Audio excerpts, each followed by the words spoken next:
ഇടയ്ക്കിടയ്ക്ക് വായിൽ പുണ്ണ് വരിക, അതുപോലെ തന്നെ കൈകാലുകൾക്ക് ഇടയ്ക്കിടയ്ക്ക് തരിപ്പ് പോലെയുള്ള പ്രശ്നങ്ങൾ, ഓർമ്മക്കുറവ്, ഇതൊക്കെ വരുന്ന സമയത്ത് നമ്മൾ മിക്കവാറും പറയാറുണ്ട് വൈറ്റമിൻ B12 കുറവ് കൊണ്ടായിരിക്കും. അപ്പോൾ ഈ വൈറ്റമിൻ B12 കിട്ടാൻ വേണ്ടി നമ്മൾ എന്തൊക്കെ തരത്തിലുള്ള ഭക്ഷണങ്ങൾ കഴിക്കണം, അത് കുറഞ്ഞാൽ എന്തൊക്കെ ദോഷങ്ങളാണ് നമ്മുടെ ശരീരത്തിൽ ഉണ്ടാകുന്നത് എന്നൊക്കെ നമുക്ക് ഈ വീഡിയോയിലൂടെ നോക്കാം. ഞാൻ ഡോക്ടർ പ്രിയ, എയർവാ ഡയറ്റിലെ മെഡിക്കൽ ഓഫീസറാണ്. ഈ വൈറ്റമിനുകൾ നമ്മുടെ ശരീരത്തിൽ ഒരുപാട് ഫംഗ്ഷൻസും പ്രവർത്തനങ്ങളൊക്കെ ചെയ്യുന്ന ആളാണ്. അപ്പോൾ ഈ വൈറ്റമിനിൽ ഏറ്റവും ഇമ്പോർട്ടൻ്റ് എന്ന് പറയുന്നത് വൈറ്റമിൻ ബി കോംപ്ലക്സുകളാണ്. അതിൽ വൈറ്റമിൻ B12 വളരെ ഇമ്പോർട്ടൻ്റ് ആയിട്ടുള്ള റോൾ നമ്മുടെ ശരീരത്തിൽ വഹിക്കുന്ന ഒന്നാണ്. ഇതിൽ കൊബാൾട്ട് എന്ന് പറയുന്ന ഒരു ലോഹത്തിന്റെ പ്രസൻസ് ഉള്ളത് കൊണ്ട് തന്നെ കൊബാൾട്ട് അമീൻ അല്ലെങ്കിൽ സൈനോ കൊബാലമീൻ എന്നൊക്കെ പേരിൽ അറിയപ്പെടുന്നുണ്ട്. നമ്മൾ കഴിക്കുന്ന ഭക്ഷണത്തിൽ വൈറ്റമിൻ B12 ഉണ്ടെങ്കിൽ അത് നമ്മുടെ കുടലിൽ വെച്ച് നമ്മുടെ ആമാശയത്തിൽ നിന്നുണ്ടാക്കുന്ന ഇൻട്രൻസിക് ഫാക്ടറിന്റെ സഹായത്തോടെ കൃത്യമായിട്ട് അബ്സോർബ് ചെയ്യും ബാക്കി പ്രവർത്തനങ്ങൾക്കൊക്കെ ഉപയോഗിക്കുകയാണ് ചെയ്യാറ്. അപ്പോൾ നമുക്ക് ആദ്യം തന്നെ ഈ വൈറ്റമിൻ B12 ഫങ്ഷൻസ് അല്ലെങ്കിൽ പ്രവർത്തനങ്ങൾ എന്തൊക്കെയാണെന്ന് നോക്കാം. ഒന്നാമതായിട്ട് നമ്മുടെ ചുവന്ന രക്താണുക്കൾ അല്ലെങ്കിൽ RBCയുടെ ആ ഒരു സൈസും വലുപ്പവും ഒക്കെ നിലനിർത്താൻ വേണ്ടി സഹായിക്കുന്നുണ്ട്. രണ്ടാമതായിട്ട് WBCയുടെ പ്രൊഡക്ഷന് വേണ്ടി സഹായിക്കുന്നുണ്ട്. WBCയുടെ പ്രൊഡക്ഷന് വേണ്ടി സഹായിക്കുന്നുണ്ടെങ്കിൽ എന്തായാലും നമുക്കൊരു ഇമ്മ്യൂണിറ്റിക്ക് വേണ്ടിയിട്ടും അല്ലെങ്കിൽ നമ്മുടെ രോഗപ്രതിരോധ ശേഷിക്ക് വേണ്ടിയിട്ട് ഫൈറ്റ് ചെയ്യാൻ വേണ്ടിയിട്ടും ഇത് സഹായിക്കുന്നുണ്ട്. അടുത്തതായിട്ട് നമുക്ക് നാഡികളുടെ പ്രവർത്തനത്തിന് വേണ്ടി സഹായിക്കുന്നത്. ഈ നാഡികളുടെ പ്രവർത്തനം എന്ന് പറയുമ്പോൾ നമ്മുടെ നാഡികൾ ചെറിയ ചെറിയ വയറ് പോലെയാണ്. വയറിന് നമ്മൾ നോക്കുകയാണെങ്കിൽ നമ്മുടെ ഇലക്ട്രിക് വയറിൻ്റെ ഉള്ളിൽ ചെമ്പ് കമ്പി അതിനെ കവർ ചെയ്യുന്ന ഒരു ഇൻസുലേറ്റർ ആയിട്ടുള്ള ഒരു മെറ്റീരിയൽ ഉണ്ടാവും. അതുപോലെ നമ്മുടെ നാഡികൾക്ക് പുറത്തൊരു കവറിങ് ഉണ്ട്, അതാണ് മൈലൈൻ ഷീത്ത് എന്ന് പറയുന്നത്. ഈ മൈലൈൻ ഷീത്തിൻ്റെ ആ ഒരു പ്രവർത്തനത്തിന് വേണ്ടിയിട്ടും അവരുടെ ആ ഒരു പ്രൊഡക്ഷന് വേണ്ടിയിട്ടും അവരുടെ ആ ഒരു സ്ട്രക്ചർ മെയിൻറ്റെയിൻ ചെയ്യാനും ഒക്കെ സഹായിക്കുന്ന ഒന്നാണ് വൈറ്റമിൻ B12. ഇത് കൂടാതെ തന്നെ നമ്മുടെ എനർജി പ്രൊഡക്ഷന് വേണ്ടി പ്രധാനമായിട്ടും നമ്മുടെ ഫാറ്റ് അതുപോലെ തന്നെ പ്രോട്ടീൻ്റെ ഒക്കെ മെറ്റബോളിസത്തിന് നടക്കാൻ വേണ്ടി സഹായിക്കുന്നുണ്ട്. അതോടൊപ്പം തന്നെ നമ്മുടെ ഹാർട്ടിൻ്റെ ഫംഗ്ഷൻ പ്രോപ്പറായിട്ട് നടക്കാൻ വേണ്ടി വൈറ്റമിൻ B12 സഹായിക്കുന്നുണ്ട്. നമ്മുടെ ഹാർട്ടിൻ്റെ ഫംഗ്ഷൻസ് ഒക്കെ പ്രോപ്പറായിട്ടാണോ നടക്കുന്നത് അല്ലെങ്കിൽ നമ്മുടെ ഹാർട്ട് കംപ്ലയിൻസ് ഒക്കെ വരുന്നുണ്ടോ എന്നുള്ളതിൻ്റെ ഒരു സൈനായിട്ട് കാണിക്കുന്ന ഒരു അമിനോ ആസിഡ്സ് ആണ് ഹോമോസിസ്റ്റീൻ എന്ന് പറയുന്നത്. ഈ ഹോമോസിസ്റ്റീൻ്റെ മെറ്റബോളിസത്തിന് സഹായിക്കുന്ന ഒന്നാണ് വൈറ്റമിൻ B12. അപ്പോൾ വൈറ്റമിൻ B12 നമ്മുടെ ശരീരത്തിൽ കുറയുന്ന സമയത്ത് ഹോമോസിസ്റ്റീൻ്റെ അളവ് കൂടുകയും അത് നമുക്ക് ഹാർട്ട് കംപ്ലയിൻസും നമ്മുടെ രക്തക്കൊള്ളുകളെയൊക്കെ ബാധിക്കുന്ന തരത്തിലുള്ള രോഗത്തിലേക്ക് പോകാനും ഒരു റിസ്ക് ഫാക്ടറായിട്ട് നമ്മൾ കാണാറുമുണ്ട്. ഇതോടൊപ്പം തന്നെ നമ്മുടെ ശരീരത്തിലെ പല ഗ്രന്ഥികളുടെ പ്രധാനമായിട്ടും തൈറോയ്ഡ് ഗ്രന്ഥികളുടെയും അതുപോലെ തന്നെ അഡ്രിനൽ ഗ്രന്ഥികളുടെയൊക്കെ പ്രവർത്തനത്തിന് വേണ്ടി സഹായിക്കുന്നതും വൈറ്റമിൻ B12 ആണ്. നമ്മുടെ ആമാശയത്തിൻ്റെയും നമ്മുടെ കുടലിൻ്റെ ഒക്കെ ഒരു സംരക്ഷണത്തിന് വേണ്ടിയിട്ടും ഇപ്പോൾ നമുക്ക് വായിൽ പുണ്ണ് വരാതിരിക്കാനും ഒക്കെ നമ്മളെ പ്രൊട്ടക്ട് ചെയ്യുന്ന ഒരു വൈറ്റമിനാണ് വൈറ്റമിൻ B12 എന്നുള്ളത്. ഇതിനോടൊപ്പം തന്നെ നമ്മുടെ DNA സിന്തസിസിനും അല്ലെങ്കിൽ DNA ചെറിയ ചെറിയ റിപ്പയർ ഒക്കെ നടക്കാനുണ്ടെങ്കിലും അതിനൊക്കെ സഹായിക്കുന്ന ഒരു വൈറ്റമിൻ കൂടിയാണ് വൈറ്റമിൻ B12 എന്നുള്ളത്. നമുക്ക് വേണ്ട നോർമൽ വൈറ്റമിൻ B12 ലെവൽ എന്ന് പറയുന്നത് 300 പൈക്കോഗ്രാം ആണ്, അല്ലെങ്കിൽ 0.3 മില്ലിഗ്രാം ആണ് നമുക്ക് വേണ്ടത്. അപ്പം നമ്മൾ നോർമലി വൈറ്റമിൻ B12 ഒന്ന് ടെസ്റ്റ് ചെയ്യാനോ ഒന്നും അങ്ങനെ പോകാറില്ല. പൊതുവേ ലക്ഷണങ്ങളൊക്കെ കേൾക്കുമ്പോൾ നമ്മൾ വൈറ്റമിൻ B12 കുറവാണ് അല്ലെങ്കിൽ ബി കോംപ്ലക്സ് വൈറ്റമിൻ്റെ ഒരു ഡെഫിഷ്യൻസി മൂലമാണ് എന്ന് പറഞ്ഞാണ് നമ്മൾ മിക്കവാറും എല്ലാവരും തന്നെ ട്രീറ്റ് ചെയ്യാറ്. അപ്പോൾ ഈ വൈറ്റമിൻ B12 കുറഞ്ഞാൽ നമ്മുടെ ശരീരത്തിൽ എന്തൊക്കെ ലക്ഷണങ്ങൾ കാണിക്കുമെന്ന് നോക്കാം. അപ്പോൾ ഒന്നാമതായിട്ട് പറയുകയാണെങ്കിൽ വായിൽ പുണ്ണ് ഇടയ്ക്കിടയ്ക്ക് വരിക, വിട്ട് മാറാതെ ഒരു പുണ്ണ് കഴിയുമ്പോഴത്തേക്കും അടുത്തത് വരിക, അല്ലെങ്കിൽ അത് റിക്കറൻ്റ് ആയിട്ട് നിൽക്കുക, വരുന്ന പുണ്ണ് തന്നെ ഉണങ്ങാൻ താമസിക്കുക, അങ്ങനത്തെ ഒരുപാട് പ്രശ്നങ്ങൾ. ഇപ്പോൾ വായിൽ പുണ്ണ് വന്നിട്ടുണ്ടെങ്കിൽ തന്നെ നമുക്ക് ഭക്ഷണം കഴിക്കാൻ തന്നെ ബുദ്ധിമുട്ടാണ്, അല്ലെങ്കിൽ നമുക്ക് സംസാരിക്കാൻ ബുദ്ധിമുട്ടാണ്. അപ്പം അതുകൊണ്ട് തന്നെ നമ്മൾ കേൾക്കുമ്പോൾ വായിൽ പുണ്ണ് നിസ്സാരമാണെങ്കിലും അത് ഒരുപാട് ബുദ്ധിമുട്ടുകൾ ഉണ്ടാക്കുന്ന ഒരു കണ്ടീഷനാണ്. അപ്പോൾ ഈ വായിൽ പുണ്ണിനോടൊപ്പം തന്നെ നമ്മുടെ നാവ് നല്ല രീതിയിൽ ചുമന്ന് തിളക്കമായിട്ട് നിൽക്കുന്ന ഒരു കണ്ടീഷൻ നമ്മൾ ഗ്ലോസൈറ്റിസ് എന്ന് പറയും. അപ്പോൾ ഇതൊരു വൈറ്റമിൻ B12 കുറഞ്ഞുള്ള ആൾക്കാരൊരു റെഡ് ഫ്ലാഗ് സൈനായിട്ട് തന്നെ നമുക്ക് ഗ്ലോസൈറ്റിസിനെ പറയാൻ പറ്റും. ഇനി അടുത്തതായിട്ട് നമുക്ക് ഏറ്റവും കൂടുതലായിട്ട് കാണുന്ന ഒന്നാണ് അനീമിയ എന്നുള്ളത്. അപ്പോൾ വൈറ്റമിൻ B12 ഞാൻ തുടക്കത്തിലേ പറഞ്ഞിട്ടുണ്ടായിരുന്നു നമ്മുടെ ചുവന്ന രക്താണുക്കളുടെ ആ ഒരു ഷേപ്പ് മെയിൻറ്റെയിൻ ചെയ്യാനൊക്കെ സഹായിക്കുന്നുണ്ട്. ചുവന്ന രക്താണുക്കളുടെ ആ ഒരു ഷേപ്പ് നഷ്ടപ്പെടുകയും അത് ഭയങ്കര എൻലാർജ് സൈസിലോട്ട് പോകുമ്പോൾ നമ്മളതിനെ മെഗാലോബ്ലാസ്റ്റിക് അനീമിയ എന്നാണ് പറയുക. അപ്പോൾ വൈറ്റമിൻ B12 ഡെഫിഷ്യൻസി മൂലം ഉണ്ടാകുന്ന ഒരു കണ്ടീഷനാണ് മെഗാലോബ്ലാസ്റ്റിക് അനീമിയ. അത് നമ്മൾ പറയുകയാണെങ്കിൽ അതിൽ ഒരുപാട് ഫാക്ടേഴ്സ് വരുന്നുണ്ട്. അപ്പോൾ ഈ മെഗാലോബ്ലാസ്റ്റിക് അനീമിയയിൽ തന്നെ ഏറ്റവും സ്പെസിഫിക് ആയിട്ട് പെർനീഷ്യസ് അനീമിയ എന്ന് പറയുന്ന ഒരു കണ്ടീഷന് കാരണവും ഈ വൈറ്റമിൻ B12 ഡെഫിഷ്യൻസിയാണ്.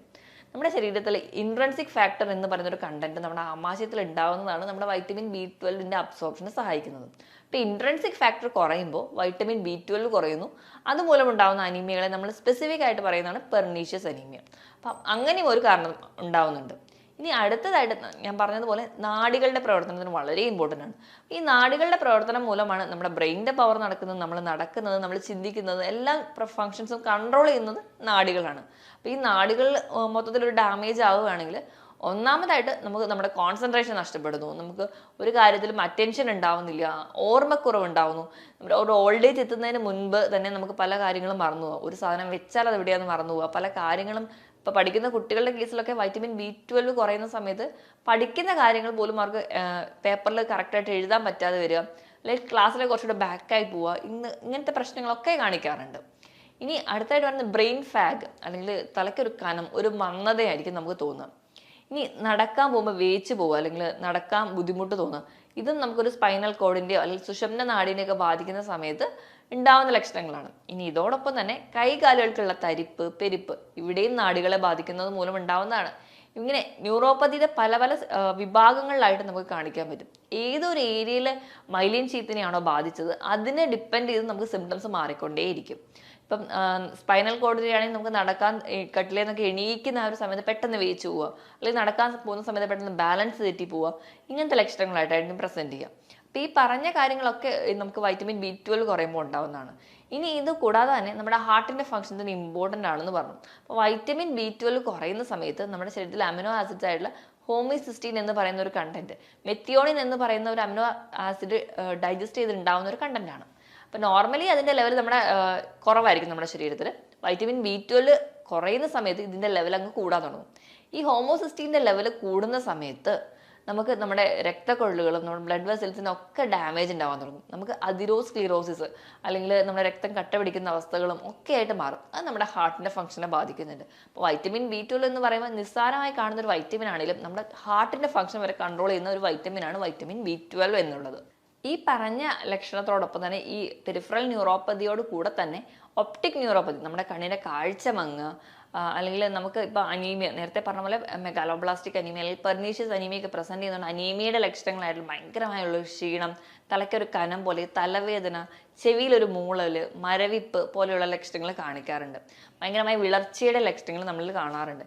WBCയുടെ പ്രൊഡക്ഷന് കുറയുന്നതിന്റെ ഭാഗമായിട്ട് രോഗപ്രതിരോധ ശേഷി വളരെയധികം കുറയുന്നതായിട്ട് കാണാം. ഇടയ്ക്കിടയ്ക്ക് ഇൻഫെക്ഷൻസ് വരിക, കുഞ്ഞുങ്ങളിലൊക്കെ ആണെങ്കിൽ പ്രത്യേകിച്ച് ഇടയ്ക്കിടയ്ക്ക് റിക്കറൻ്റ് ആയിട്ട് ഇൻഫെക്ഷൻസ് വരുന്നതും ഒക്കെ നമുക്ക് വൈറ്റമിൻ B12 കുറയുമ്പോൾ കാണാറുണ്ട്.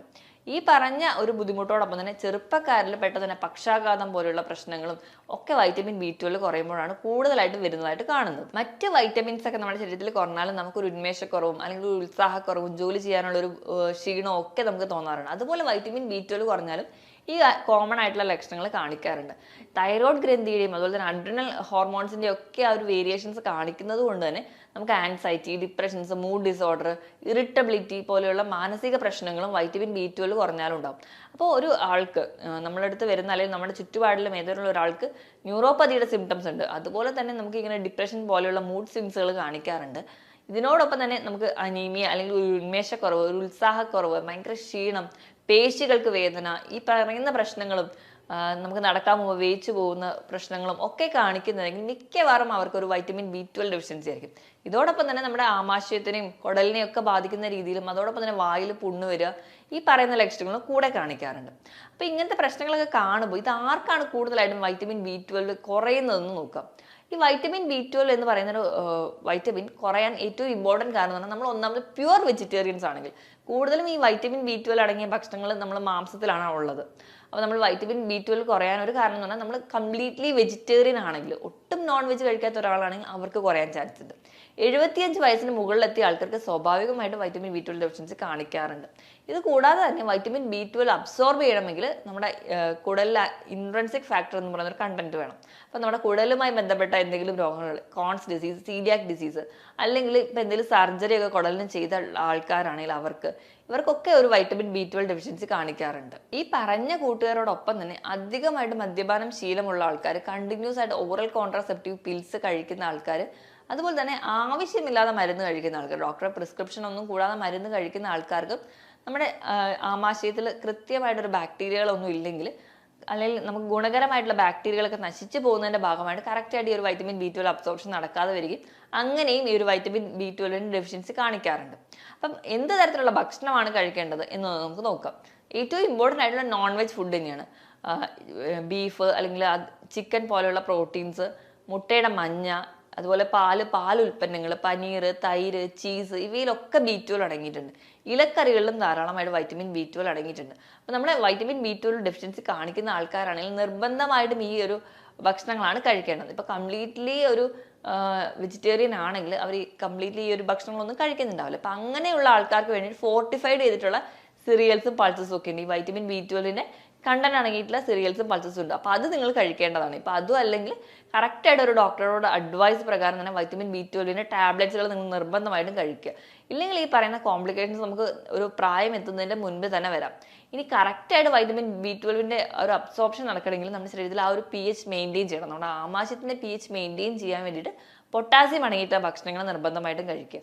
ഇതിനോടൊപ്പം തന്നെ അപ്പം പൊട്ടാസ്യം അടങ്ങിയ ഭക്ഷണങ്ങൾ എന്ന് പറയുമ്പോൾ ഉലുവ, മാതളം, കരിക്ക്, ഏത്തപ്പഴം ഇവയിലൊക്കെ പൊട്ടാസ്യം അടങ്ങിയിട്ടുണ്ട്. നമ്മൾ കഴിക്കുമ്പോൾ മാക്സിമം ഇതൊക്കെ ഉൾപ്പെടുത്താൻ വേണ്ടി ശ്രദ്ധിക്കുക. അപ്പം നമ്മുടെ ആമാശയത്തിന്റെ pH കറക്റ്റ് ആയിരിക്കും. കറക്റ്റായിട്ട് ഒരു അബ്സോർപ്ഷനെ നടക്കാൻ സഹായിക്കും. ഇനിയിപ്പം അസിഡിറ്റി, ഗ്യാസ്ട്രൈറ്റിസ് പോലുള്ള ആൾക്കാരാണെങ്കിൽ കഴിവതും ഈ ഒരു ജങ്ക് ഫുഡുകൾ കംപ്ലീറ്റ്ലി ഒഴിവാക്കുക. ജങ്ക് ഫുഡുകൾ ഒഴിവാക്കിയിട്ട് കുറച്ചുകൂടെ ഹെൽത്തി ആയിട്ട് നമ്മുടെ വീട്ടിലൊക്കെ ഉള്ള ഭക്ഷണങ്ങൾ തന്നെ കഴിക്കാൻ വേണ്ടി ശ്രദ്ധിക്കുക. ഇനി ഇതോടൊപ്പം തന്നെ നമ്മുടെ ആമാശയത്തിന്റെ ഒരു പ്രോപ്പർ ആയിട്ടുള്ള ആ ഒരു ഡൈജഷൻ പ്രോസസ്സ് നടക്കാൻ വേണ്ടിയിട്ട് നമുക്ക് പ്രോബയോട്ടിക്സ് വളരെ ഇമ്പോർട്ടൻ്റ് ആണ്. അപ്പോൾ പ്രോബയോട്ടിക്സിന്റെ ഇമ്പോർട്ടൻസ് ഉള്ളതുകൊണ്ട് തന്നെ പുളിയില്ലാത്ത തൈര് ദിവസവും കഴിക്കുന്നത് ഏറ്റവും ഉത്തമമാണ്. അതോടൊപ്പം തന്നെ നമുക്ക് പഴങ്കഞ്ഞി, നമ്മുടെ വീട്ടിൽ തന്നെ ഉണ്ടാക്കുന്ന നല്ലെണ്ണ കൊണ്ട് ഉപയോഗിച്ചുണ്ടാക്കുന്ന അച്ചാറുകൾ, ഉപ്പിലിട്ടുള്ള ക്യാബേജുകൾ, ക്യാരറ്റ് ഇവയൊക്കെ ഒരു പ്രോബയോട്ടിക് ആയിട്ട് ആക്ട് ചെയ്യും. ഈ പ്രോബയോട്ടിക്കിനെ സപ്പോർട്ട് ചെയ്യുന്നവരെ നമ്മൾ പ്രീബയോട്ടിക്സ് എന്നാണ് പറയാം. പ്രീബയോട്ടിക് ആയിട്ടുള്ളതാണ് പുളിപ്പിച്ചിട്ടുള്ള മാവ് കൊണ്ടുണ്ടാക്കുന്ന ഇഡ്ഡലി, ദോശ, അപ്പം ഇവയൊക്കെ പ്രീബയോട്ടിക് ആണ്. അപ്പോൾ നമ്മൾ കഴിക്കുന്ന ഭക്ഷണത്തിൽ നമ്മൾ വൈറ്റമിൻ B12 അടങ്ങിയത് മാത്രം കഴിച്ചാൽ പോരാ, അതിനെ സപ്പോർട്ട് ചെയ്യാൻ വേണ്ടി പ്രോബയോട്ടിക്കും പ്രീബയോട്ടിക്കും പൊട്ടാസ്യം അടങ്ങിയിട്ടുള്ള ഭക്ഷണങ്ങൾ കൂടെ കഴിക്കേണ്ടതാണ്. ഇങ്ങനെയൊക്കെ നമ്മുടെ ഭക്ഷണമൊക്കെ ഇത് നിയന്ത്രിക്കുകയാണെങ്കിൽ ഒരു പരിധി വരെ നമുക്ക് വൈറ്റമിൻ B12 ഡെഫിഷ്യൻസി ഓവർകം ചെയ്യാൻ പറ്റും. അതോടൊപ്പം നമ്മൾ ഹെൽത്തി ആയിട്ടിരിക്കുക. നമ്മൾ എന്ത് ഭക്ഷണം കഴിച്ചാലും നമ്മൾ ഹെൽത്തി ആയിട്ട് ഇരിക്കുകയാണെങ്കിൽ, നമ്മുടെ ബോഡി വെയിറ്റ് റെഗുലേറ്റ് ചെയ്തിട്ടുണ്ടെങ്കിൽ, നമ്മൾ ആവശ്യത്തിന് വെള്ളം കുടിക്കുക, ഒരാഴ്ചയിൽ 5 ദിവസമെങ്കിലും കൃത്യമായ ഒരു വ്യായാമം കൂടി ഉണ്ടെങ്കിൽ നമ്മുടെ ശരീരം കറക്റ്റ് ഒരു കംപ്ലീറ്റ്ലി ഒരു ഹെൽത്തി സൈക്കിളിലൂടെ പോവുള്ളൂ. അപ്പോൾ ഈ പറഞ്ഞ കാര്യങ്ങളൊക്കെ മെയിൻറ്റെയിൻ ചെയ്യുകയാണെങ്കിൽ നമ്മൾ ഹെൽത്തി ആയിട്ട് ഇരിക്കാനും പറ്റും. ഞാൻ ഈ പറഞ്ഞ കാര്യത്തിൽ എന്തെങ്കിലും ഡൗട്ട് ഉണ്ടെങ്കിൽ താഴെ കാണുന്ന നമ്പറിൽ കോൺടാക്ട് ചെയ്യുക. മറ്റൊരു ഹെൽത്ത് ടോപ്പിക്കുമായിട്ട് വീണ്ടും കാണുന്നത് വരെ നന്ദി.